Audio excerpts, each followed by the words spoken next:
낚싯바늘을 부르는 각 나라 말을 보면 흥미로운 사실을 발견할 수 있습니다.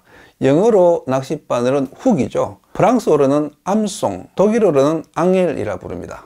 이 단어들은 모두 같은 뜻을 담고 있는데 갈고리란 뜻입니다. 낚싯바늘이 이렇게 보면 갈고리처럼 생겼잖아요.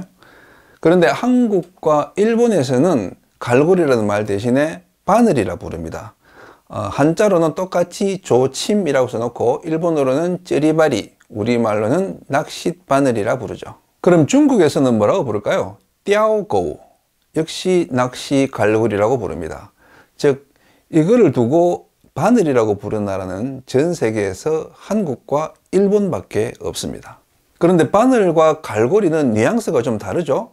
갈고리는 물고기를 걸어서 올리는 튼튼함에 초점이 있다면 바늘은 그 물고기 입술을 꿰뚫는 날카로움에 초점이 있습니다. 옛날에는 큰 고기를 올릴 수 있는 튼튼한 바늘이 필요했지만 금속 기술의 발전으로 작은 바늘로도 큰 고기를 올릴 수 있게 된 지금은 예리하고 정밀한 바늘이 빛을 발하고 있습니다. 이 부분에서 한국과 일본의 조침 기술이 두각을 드러내고 있고 세계 낚시 바늘 업체 탑5 중에서 3개사가 일본과 한국 회사입니다. 노르웨이의 머스타드, 미국의 이글클로, 일본의 가마가츠, 일본의 오나, 그리고 한국의 금호조침. 원래는 프랑스의 VMC가 5대 업체 중 하나였는데 최근에 금호조침이 그 자리를 차고 들어갔죠. 일본과 한국은 모두 뛰어난 금속 가공 기술을 토대로 작고 섬세한 바늘의 강점을 보유하고 있습니다.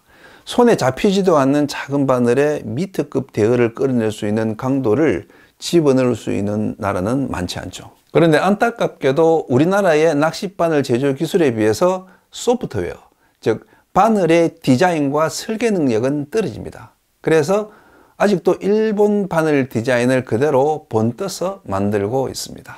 우리나라 대표 낚시 대상어인 토종붕어 바늘조차 우리가 설계한 디자인이 없어서 일본의 망상어 바늘을 가져와서 붕어 낚시 바늘이라고 쓰고 있는 현실이 대한민국 조침 산업의 현주소를 말해주고 있습니다. 이제라도 금호조침에서 낚시 전문가들과 머리를 맞대고 우리 토종붕어, 우리 물고기의 구강구조나 취습성에 맞는 그런 한국형 낚시 바늘을 만들었으면 좋겠다. 그런 바람을 가져보면서 낚시 바늘 이야기 시작하겠습니다.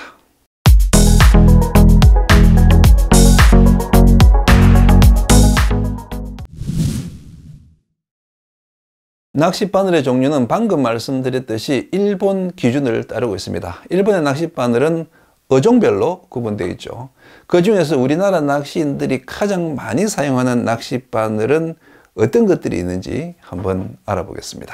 먼저 1위, 감성돔 바늘. 찌낚시와 원투낚시에 두루 쓰이고 민물낚시에서도 많이 사용하는 바늘입니다. 둥근 형태의 품과 길이가 적당해서 물고기가 삼키기 좋고 또 바늘 끝이 약간 굽어 있어서 한번 박히면 잘 안 빠집니다. 강도와 예민성이 적절히 조합되어서 거의 모든 낚시에 사용할 수 있는 바늘입니다. 호수는 1호부터 10호까지 있는데 찌낚시에서는 1호부터 4호까지 주로 쓰고 원투낚시에서는 5호부터 10호까지 사용합니다. 금호조침의 통계로는 가장 많이 팔리는 감성돔 바늘의 호수는 3호고 그 다음으로 2호, 1호, 4호, 5호 순으로 많이 팔린다고 합니다. 자, 그 다음 2위는 농어 바늘입니다. 농어는 다 큰 성어만 농어라고 부르고 짠챙이는 깔따구라고 부르죠. 일본에서도 큰 농어는 스즈키, 작은 농어는 세이코라고 구분해서 부릅니다. 바늘의 형태도 스즈키 바늘과 세이코 바늘은 완전히 다릅니다. 세이코 바늘이 2위를 차지한 이유는 원투 낚시에서 가장 많이 쓰는 바늘이기 때문입니다. 던질 낚시용 묶음주 칩에 달린 바늘의 90%가 세이코 바늘입니다. 세이코 바늘은 이 품이 좁아서 흡입이 잘 되고 또 허리가 길어서 뱉어내다가 입걸림되는 확률이 높습니다. 가늘고 가벼워서 모든 어종이 쉽게 흡입할 수 있고 이 허리가 길어서 그 목젖까지 삼키는 안창거리를 피할 수 있습니다. 단점은 강도가 조금 약하다는 겁니다. 호수는 12호부터 26호까지 있는데 가자미 도다리는 12호나 14호, 진노래미, 붕장어, 민물장어는 16호나 18호를 많이 씁니다. 그런데 정작 농어를 낚을 때는 세이코 바늘은 잘 안 쓰고 더 품이 넓은 마루 세이코 바늘을 씁니다. 마루 세이코 바늘은 우리나라에서는 우럭 낚시에 많이 쓰여서 흔히 우럭 바늘이라고 부르죠. 그 다음 3위 볼게요. 3위는 뱅에돔 바늘입니다. 뱅에돔 바늘은 종류도 많고 가장 세분화된 바늘입니다. 우선 세 가지 형태가 있는데 구레, 이두메지나, 그리고 오나가 구레입니다. 구레 바늘은 뱅에돔 바늘의 표준형입니다. 작은 씨알을 놓을 때는 5호 이하, 큰 씨알을 놓을 때는 6호 이상을 사용합니다. 뱅에돔의 일본 표준말은 메지나지만 관서지방 사투리인 구레를 더 많이 씁니다. 그 이유는 그 낚시와 어업의 중심지가 오사카나 후쿠오카 같은 관서지방이기 때문이죠. 구레 바늘의 장점은 작으면서도 강하다는 겁니다. 힘은 센데 입질은 약한 뱅에돔을 겨냥해서 만들었기 때문이죠. 물고기가 쉽게 흡입할 수 있는 구조를 가지고 있기 때문에 그 저수온기의 감성돔 낚시나 붕어 낚시에서도 많이 사용하고 있습니다. 단점은 약간 무겁다는 것인데 이제 그걸 보완하기 위해서 가볍게 만든 경기 낚시용 구레 바늘도 여러 종류가 나와 있습니다. 이두메지나 바늘은 도쿄 남서쪽 이즈 반도에서 개발된 뱅에돔 바늘이라고 해서 이두메지나라고 부릅니다. 우리나라에서는 바다보다 민물 낚시에서 주로 쓰이고 있죠. 90년대에는 향어 낚시에 많이 써서 향어 바늘이라고 불렸고 지금은 붕어 떡밥 낚시, 대물용 바늘로 사용되고 있습니다. 하지만 원래 그 개발 의도에 맞게 뱅에돔 낚시에 사용하면 가볍고 예리하기 때문에 약은 입질을 잡아내기에 아주 좋습니다. 그리고 긴꼬리 뱅에돔 바늘, 포장지에 미장 또는 오나가라고 적혀 있죠. 가벼우면서도 강도가 높아서 긴꼬리 뱅에돔 외에도 다양한 그 어종의 찌낚시에 사용됩니다. 특히 대물 감성돔 그리고 참돔을 노릴 때 사용하면 아주 좋습니다. 얼핏 보면 뱅에돔 바늘보다 감성돔 바늘과 흡사하죠. 그만큼 품이 넓어서 챔질이 잘 되고 또 뱅에돔 바늘보다 허리가 길어서 바늘을 깊이 삼키는 걸 방지해 줍니다. 크기는 4호부터 12호까지 있는데 4호, 5호, 6호는 좀 작은 씨알, 7호, 8호, 9호는 큰 씨알, 그리고 10호 이상은 5자 이상의 대물 긴꼬리 사냥했습니다. 특히 대물 긴꼬리 뱅에돔과 상대할 때 이빨의 목줄이 씹혀서 터지는 현상을 방지하려면 이렇게 바늘 끝이 심하게 안쪽으로 굽어 있는 두 개의 제품을 기억해 주세요. 이 바늘들은 일반적 긴꼬리 바늘과는 다른 형태인데 입안에서 미끄러져 나오다가 입 언저리에 박혀서 긴꼬리의 날카로운 이빨로부터 목줄을 보호해 주는 모델입니다. 4위는 망상어 바늘입니다. 포장지에 망상어, 즉 우미다나고라고 적혀 있지만 붕어 낚시에 주로 쓰는 바늘이라서 흔히 붕어 바늘로 불립니다. 입질이 얕기로 악명 높은 망상어를 잡기 위해서 개발된 바늘이라서 챔질 성공률이 대단히 높습니다. 그래서 그 내만권의 꼬마 뱅에돔 낚시에 사용하면 특출한 위력을 보이고 자리돔, 학꽁치, 볼락을 낚을 때도 잘 듣습니다. 다만 가벼운 대신에 이 강도가 약해서 대물 낚시에는 부적합합니다. 그런데 왜 망상어 바늘이 우리나라에 와서 붕어 바늘이 되었을까요? 그 배경에는 부산의 낚시 거상 마느낚시 안성근 회장이 계십니다. 70년대에 일본에서 최초의 은색 니켈 도금 바늘이 개발됐는데 그게 우미다나고였어요. 그것을 본 안성근 회장님이 야 이거를 붕어 떡밥 낚시에 쓰면 좋겠다 그렇게 판단하고 수입했는데 공전에 히트를 친 거죠. 그때부터 망상어 바늘이 붕어 낚시 대표 바늘이 된 겁니다. 자, 이렇게 4대 낚시 바늘을 살펴봤고요. 그 외에도 원투 낚시용으로 많이 쓰는 바늘은 유선 바늘, 가자미 바늘, 보리멜 바늘이 있습니다. 다 비슷비슷한 형태를 띠고 있는데 목이 길어서 갯지렁이를 길게 올려 깨기 좋고 또 물고기 입에서 바늘을 빼내기에 좋은 구조를 가지고 있습니다. 그리고 참돔, 감성돔, 원투 낚시에 많이 쓰는 서퍼 진조 바늘도 기억해 두세요. 유선 바늘의 형태의 강도를 높인 대물용 바늘인데 목이 길어서 참개찌렁이나 개불을 꿰기에 좋습니다.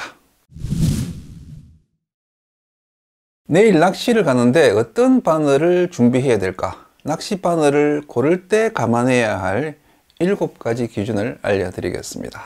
먼저 바늘 허리와 턱굽이. 바늘을 볼 때 키포인트는 2가지입니다. 첫째, 허리의 길이. 바늘 허리가 짧으면 쉽게 흡입하고 허리가 길면 입 언저리에 살짝 걸립니다. 그래서 입질이 얕은 물고기에게는 허리가 짧은 바늘이 좋고, 입질이 시원한 물고기에는 허리가 긴 바늘이 좋습니다. 둘째, 바늘의 턱굽이. 턱이 안쪽으로 굽어 있으면 바늘이 쉽게 안 박히지만 그 대신 한번 박히면 잘 안 빠집니다. 반대로 턱이 곧으면 챔질은 잘 되지만 그 대신에 고기가 몸부림칠 때 쉽게 빠집니다. 그래서 저항이 강한 감성돔, 참돔 바늘은 턱이 굽어 있고, 빠른 챔질이 필요한 망상어, 뱅에돔 바늘은 턱이 곧은 편입니다. 둘째, 바늘의 크기는 물고기의 크기보다 미끼에 맞춰라. 바늘의 모양은 물고기 어종에 맞출지라도 바늘의 크기는 물고기보다 미끼의 종류에 맞춰야 됩니다. 가령 감성돔을 낚을 때 미끼로 참깨찌렁이를 쓰면 감성돔 씨알에 상관없이 5호 이상의 큰 바늘이 좋지만, 거리를 미끼로 쓴다면 5자나 6자 감성돔이 낚이더라도 3호 이하의 작은 바늘이 좋습니다. 붕어 낚시에서도 지렁이를 쓸 때는 망상어 7호, 8호가 좋지만, 떡밥이나 옥수수를 미끼로 쓸 때는 망상어 5호, 6호가 좋습니다. 즉 물고기가 야금야금 뜯어먹는 미끼를 쓸 때는 큰 바늘이 챔질이 잘 되고, 한 방에 훅 빨아들이는 미끼를 쓸 때는 작은 바늘이 잘 걸린다. 이걸 기억하시면 되겠습니다. 셋째, 띄울 낚시에는 가벼운 바늘을 써라. 바닥에 깔아앉히는 원투 낚시용 그 바늘은 좀 크고 무거워도 되지만, 띄워서 낚는 찌낚시용 바늘은 작고 가벼워야 됩니다.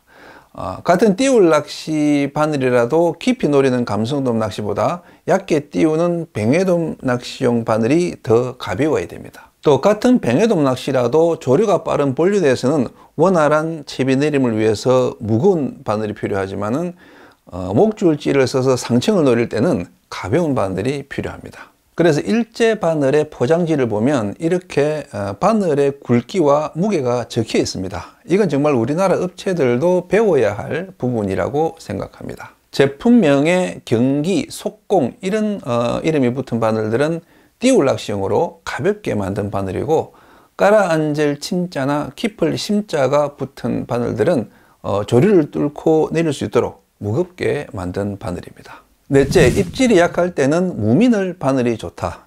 요즘 그 미늘이 없는 무미늘 바늘, 일본말로는 이 스레 바늘의 사용자가 점점 늘고 있습니다. 일반 미늘이 달린 이런 바늘로 찔러보면 이렇게 바늘이 들어가다가 미늘이 있는 부분에서 이렇게 딱 걸리거든요. 하지만은 그 무미늘 바늘은 이런 과정 없이 그대로 관통이 되기 때문에 입질이 약할 때 쓰면 아주 좋습니다. 다만 미늘이 없다 보니 랜딩 도중에 빠질 위험은 있습니다. 그래서 줄의 텐션을 유지한 상태로 끌어내야 되는데, 써보면 의외로 바늘이 빠져서 놓치는 경우는 적습니다. 오히려 낚은 고기를 처리할 때 고기 입에서 바늘을 빨리빨리 뺄 수 있기 때문에 마리수를 늘리는 데 편리하고, 옷 같은 데 이런 데 박혀도 쉽게 빠지니까 여러모로 편리한 점이 더 많습니다. 다섯째, 깨무는 고기보다 흡입하는 고기가 바늘을 탄다. 감성돔, 참돔, 돌돔처럼 강한 이빨로 깨무는 물고기들은 바늘의 예민성에 크게 구애받지 않습니다. 하지만 뱅에돔, 볼락, 붕어처럼 먹이를 흡입하는 고기들은 이 바늘의 크기나 무게에 따라서 입질 빈도에 차이가 납니다. 이런 고기들을 낚을 때는 작고 가벼운 바늘을 쓰는 게 유리합니다.